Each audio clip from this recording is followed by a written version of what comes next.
Hi guys, ngayong araw nga isamahan nyo kami sa Manila Zoo. Kakabukas nga lang nitong Manila Zoo kasi nga inayos to guys. Kaya timing na timing din. First time ko makapasok sa Manila Zoo guys. Kaya sobrang excited talaga ako guys na makita yung iba-ibang klaseng mga animals dito guys. Alam nyo ba guys na hindi pa talaga ako nakapasok sa zoo guys. Kaya sobrang excited talaga ako na makita sa personal yung mga iba-ibang klaseng mga animals na sa TV ko lang nakikita. Kagaya ng mga elephant, tiger, lions. Yun guys, yun talaga yung mga gusto kong makita sa personal kasi sobrang namamangha kasi ako sa kanila kung gaano ba sila kalaki, gaano ba sila nakatakot yung mukha nila. Ganun guys, ganun talaga yung gusto kong makita o ma-experience. At yun na nga guys, nandito na nga kami sa elephant guys. Sobrang na-amaze talaga ako kasi baby elephant yung nakita namin. Medyo maliit pa daw yan. May mama na elephant pa pala yan. Pero sobrang laki na guys. Sobrang namangha talaga ako sa baby elephant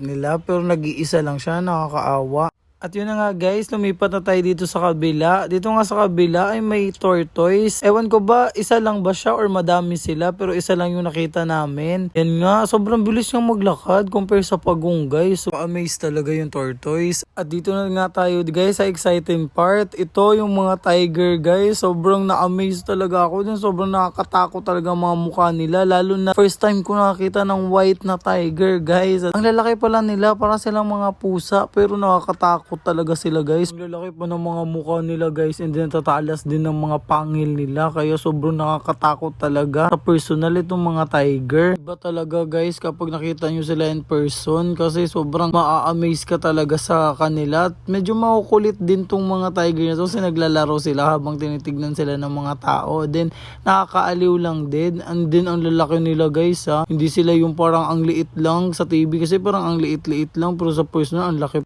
At yun nga guys, sa kabila na din tayo. Dito na naman tayo sa malalaking mga crocodile nila dito. Tignan nyo naman no, parang natutulog lang yung mga crocodile. Parang nagsa-sunbathing lang. Then lumipat naman tayo dito sa mga ibon nila guys. Kasi sobrang gaganda ng mga ibon nila guys. Tignan nyo naman no, nasabit pa yung paa niya. Then sobrang ganda niya, para siyang eagle guys. Pero hindi ko alam anong pangalan nitong ibon na to. Pero ang laki ng mga pakpak niya. Ang dami nila guys. At yun na nga guys, nakita ko yung kapatid ko natutulog. Yan oh, ang laking lizard nito. First time ko lang makita to. Akala ko kapatid ko na natutulog. Yun nga guys, na-amaze talaga ako. Chillax lang yung atake niya. At yun na guys, lumipat tayo dito sa kabila. Titignan natin kung ano bang meron dito. Nabigla nga ako guys kasi ang lalaking ahas pa lang nandito sa mga aquarium na to. Guys, sobrang lalaki talaga nila, hindi biro yung mga laki ng ahas. Din sobrang dadami ng mga ahas dito guys. Dito pala yung mga best friend ninyo guys. Charot. And guys, ang dami itong mga ahas dito. May mga cobra pa. Yan, akala nyo guys walang laman yan, pero meron yung mga laman guys. Mga ahas yun, tumatago lang yung mga ahas dyan sa mga yan, mga liblib na yan, sa mga sulok-sulok guys. Nagtatago lang yung mga